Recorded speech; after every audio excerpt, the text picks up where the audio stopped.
Doctor, ಇತ್ತೀಚೆಗೆ ನಾವು ಕೇಳ್ತಾ ಇರುವಂಥದ್ದು ಒಂದು ನೀ ಇಂಪ್ಲಾಂಟ್ಸ್ ಬಗ್ಗೆ. ಎಷ್ಟೋ ಕಡೆ ಇದು ಒಂದು ಚರ್ಚೆ ನಡೀತಾ ಇರುವಂಥದ್ದು, ಅದ್ರ ಬಗ್ಗೆ ಹೇಳೋದಾದ್ರೆ.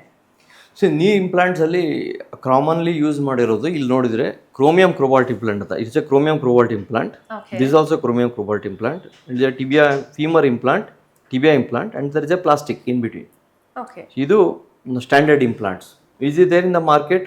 ಇದು ಆಲ್ಮೋಸ್ಟ್ 20 years ತನಕ ರಿಸಲ್ಟ್ಸ್ ಕೊಟ್ಟಿದೆ.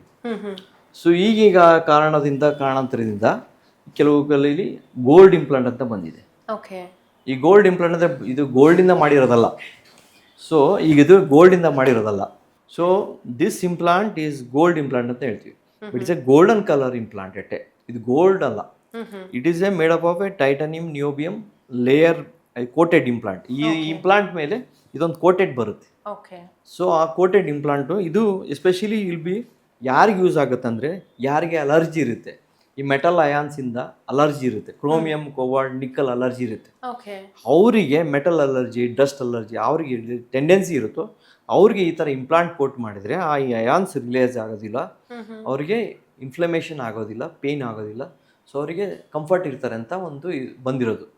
ಆಮೇಲೆ ಈ ಗೋಲ್ಡ್ ಇಂಪ್ಲಾಂಟ್ ಇದು ಹಾರ್ಡ್ ಸರ್ಫೇಸ್ ಇದೆ, ವೇರ್ ಆ್ಯಂಡ್ ಟೇರ್ ಲೆಸ್ ಅಂತೇಳಿ ಕೆಲವರು ಯೂಸ್ ಮಾಡ್ತಾರೆ.